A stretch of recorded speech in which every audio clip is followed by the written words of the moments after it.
నమస్తే, welcome to Abhinav Bharat morning edition.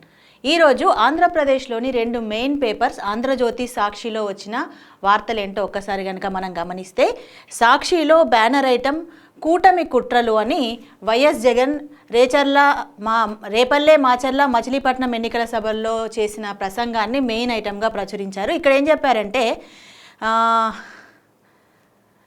చాలా పథకాలకి, అంటే ప్రభుత్వం ఇస్తున్న అనేక పథకాలకి ఎన్నికల కోడ్ పేరుతో ఎన్నికల కమిషన్ ఏం చేసిందంటే హాల్ట్ వేసింది, అంటే ఆపేసింది. దాని మీద ఆయన ధ్వజమెత్తారు. కొనసాగుతున్న పథకాలను అడ్డుకుంటారా అని అడగడమే కాకుండా 10 ఏళ్ళ నుంచి సాగుతున్న పథకాలకి పెద్దగా హాల్ట్ వేయాల్సిన అవసరం లేదు, కానీ కేవలం కూటమి వల్లే, అంటే టీడీపీ, జనసేన, బీజేపీ కూటమి వల్లే, దాని ఒత్తిడి వల్లే ఈసీ ఇలాంటి నిర్ణయాలు తీసుకుంది అని తీవ్ర స్థాయిలో ఆయన ధ్వజమెత్తారు. ఇక దీనివల్ల అక్కచెల్లెమ్మల ఖాతాలో పడాల్సిన డబ్బులు పడలేదని, పెన్షన్ల విషయంలో కూడా ఇదే జరిగిందంటూ మండిపడ్డారు ఆయన. ఇక అంతేకాదు, ఇంకొక పాయింట్ కూడా మాట్లాడారు. ఏంటంటే నా అక్కచెల్లెమ్మలు ఏమన్నా కిరాణా దుకాణాల్లో గంజాయి అమ్ముతున్నారా, ఎందుకు డబ్బులు వేయడం ఆపాల్సి వచ్చింది అని ఆయన ప్రశ్నించారు. అలాగే ఇంకొకటి, ఇది చూస్తే భూమి లాక్కున్నట్టు ఒకరైతేనే చెప్పాడంటే, ల్యాండ్ టైటిలింగ్ యాక్ట్ విషయంలో అక్కడ ఏపీలో తీవ్ర స్థాయిలో వివాదం నడుస్తోంది. దాని మీద నిన్న చంద్రబాబు, లోకేష్లకి సిఐడి నోటీసులు ఇచ్చినా కూడా అది ఆ ప్రచారం ఆగట్లేదు. దాంతో మళ్ళీ జగన్ ఒకసారి దాని మీద ఈ సభలో మాట్లాడారు. భూమి లాక్కున్నారని వాళ్ళు చెప్తున్నారు కాబట్టి, అసలు భూమి లాక్కున్నట్టు ఒక రైతైనా చెప్పండి అని ఆయన ప్రశ్నిస్తున్నాడు. ఈ ప్రశ్న కూడా నిజమే. రైతులు ఒకసారి కనుక తను నిజంగా జరిగితే అన్యాయం అది బయటకు వచ్చి చెప్పినట్లయితే ఒప్పుకుంటాను అన్నట్లుగా ఇందులో ఉంది. ఇంకోటి ఏంటంటే, ఇక్కడ ఇంకొక ఐటము, నిన్న మోడీ ఏపీలో రెండు ప్రాంతాల్లో సభల్లో పాల్గొన్నారు. అక్కడ చంద్రబాబు ఒక సభలో మోడీతో కలిశారు. ఆ సమయంలో కాంగ్రెస్, వైఎస్ఆర్సీపీ రెండు ఒకటే అని మాట్లాడడము, వీటి వల్ల అవినీతి పొరిగిందేం లేదని మోడీ మాట్లాడిన విషయాలన్నింటినీ వీళ్ళు మెయిన్ బ్యానర్లో సెకండ్ ఐటమ్గా వేశారు.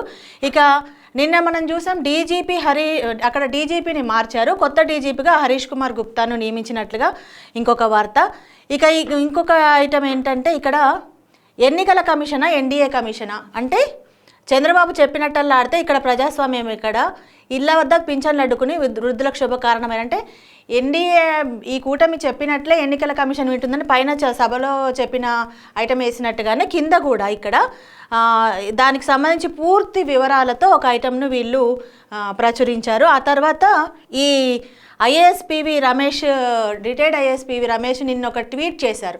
ఫస్ట్ ఏం చేశారంటే, నా తల్లిదండ్రుల ఆస్తి కూడా నాకు రాకుండా చేస్తున్నారు, దీనికి ప్రత్యక్ష బాధితుడు నేనే అని ఒక ట్వీట్ చేశారు. ఆ తర్వాత వెంటనే ట్వీట్ మార్చారు. అంటే ఇంకా అమల్లోకి రాకముందే నన్ను ప్రత్యక్ష బాధితుడు నన్ను చేశారు, ఐఏఎస్ ఆఫీసర్కే ఇలా అవుతే ఎలా అని చేశారు. సో దాని మీద వీళ్ళు ఏం చేశారంటే, బాబు బుల్బుల్ పిట్ట బోల్తా కొట్టింది అన్నట్టుగా ఒక ఐటమ్ని వాళ్ళు ప్రచురించారు. ఇక రామోజీరావు మీద కబ్జా చేశాడు వక్ఫ్ భూములు అనేది ఇంకొక చిన్న ఐటము మెయిన్ పేజీలో వీళ్ళు ఇలాగా సాక్షి ప్రచురించింది.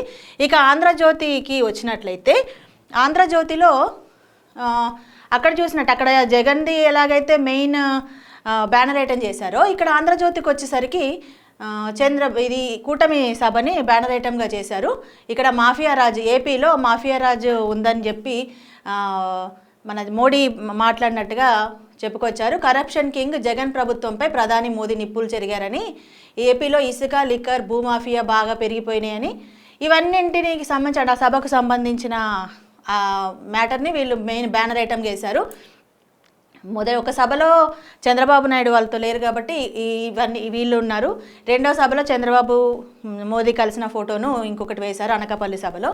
ఇక దీంట్లో ఏంటంటే, ఇప్పుడు రాబోయేది కూటమి ప్రభుత్వమే, జగన్ ప్రభుత్వానికి నూకలు జల్లాయి అన్నట్టుగా ఈ ఐటెంలో వాళ్ళు చెప్పారు. మోదీ ఈ మధ్య తెలుగు రాష్ట్రాలకు ఎక్కువ రావడం, ఇక్కడ పరిస్థితుల మీద పంచులు వేయడం బాగా ఎక్కువైంది, దాని గురించి ఒక చిన్న ఇంట్రెస్టింగ్ బిట్ ఒకటి వేశారు.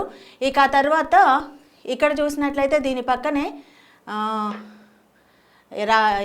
ఆంధ్రజ్యోతి ఎండి రాధాకృష్ణ, సునీత ఆమె హస్బెండ్తో చేసిన ఇంటర్వ్యూని బిగ్ డిబేట్ పేరుతో ఒకటి ఐటమ్ వేశారు. ఇందులో వివేక హత్యకు ముందు రోజే జగన్ మీడియా ముందుకు వచ్చాడని, ఈ మధ్య జగన్ మీద సునీత, షర్మిల తీవ్రస్థాయిలో విరుచుకుపడుతున్నారు. వివేక హత్య కేసు జగన్కి సంబంధం ఉందని చెప్తున్న క్రమంలో ఈ ఇంటర్వ్యూ కొంచెము ఇంట్రెస్టింగ్గా ఉండే అవకాశం ఉంది.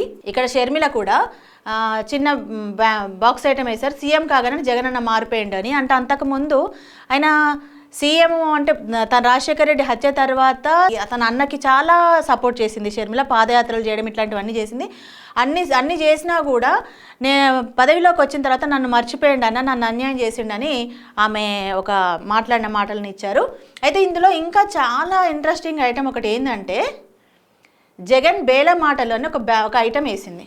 అంటే నిన్న సభలో జగన్ ఏం చేశాడంటే, ఈ పథకాలన్నింటినీ ఆపడము, ఈసీ తీవ్రస్థాయిలో ఒత్తిడి డీజీపీలని ఎన్నికల అందరినీ తను బదిలీలు చేయడం, వేటు వేయడం ఇలాంటివన్నీ, ప్లస్ తన సంక్షేమ పథకాల విషయంలో, డబ్బులు పంచే విషయంలో అన్నింటిలో హాల్ట్లు వేయడం చూసి జగన్ని నన్ను ఏం పని చేయనివ్వట్లేదు, నన్ను జగన్ ఓడిపోయే అవకాశాలు ఉండేలా తీసుకొస్తున్నారు పరిస్థితి అని మాట్లాడారు. దాన్ని జగన్ బేల మాటలు అనుకుంటూ ఈసీపై ఆయన ఆక్రోశం వెళ్ళగక్కారని ఒక ఐటమ్ వేశారు. ఇంకోటి, జగన్ సీన్ అయిపోయిందని చంద్రబాబు నాయుడు ఒక సభలో అన్న మాటల్ని ఇంకొక ఐటమ్గా వేశారు వీళ్ళు. రాష్ట్రంలో డబుల్ ఇంజన్ సర్కారు అధికారంలోకి రావడం ఖాయమని చంద్రబాబు నాయుడు అన్నాడు. అంటే రాష్ట్రంలో కూటమి, దేశంలో కూడా కూటమి, 2 డబుల్ ఇంజన్ సర్కార్లు అనేది అట్లా చెప్పుకుంటూ వచ్చారు. ఇక ఇంకో ఐటమ్ చూసినట్లయితే సిఎస్ జోరుకు ఈసీ కళ్యాణ్, దీనివల్లే జగన్ ఇట్లాంటి మాటలు బేలగా మాట్లాడే అవకాశం ఉండింది ఇక్కడ. ఎందుకంటే సిఎస్కి కూడా కొన్ని నిబంధనలు విధించింది ఈసీ. ఇది కూడా వీళ్ళు ఒక ఐటమ్ చేశారు. మళ్ళీ ఇక్కడ సేమ్ ఐటమ్, డీజీపీగా అక్కడ హరీష్ కుమార్ గుప్తా వచ్చాడని చెప్పేసిన ఐటమే ఇక్కడ కూడా పోలీస్ బాస్గా హరీష్ గుప్తా వచ్చారని వేశారు. దాదాపుగా 2 పేపర్లలో బ్యానర్ ఐటమ్స్ కొంత ఒకలాగే ఉన్నా కూడా వాళ్ళు ప్రజెంట్ చేసిన తీరు డిఫరెంట్గా ఉండడం మనకు కనిపిస్తుంది. ఏపీలో ఎన్నికలు ఎంత రసవత్తరంగా మారబోతున్నాయో ఈ 2 పేపర్లు చూస్తే మనకు అర్థమవుతుంది. ఇంకా 6 రోజులు మాత్రమే పోలింగ్కి గడువు ఉంది. ఆ టైం వరకు ఇంకెంత తీవ్ర స్థాయిలో పరిస్థితులు మారతాయో, ఎలా మారతాయో మనం చూడాల్సిందే.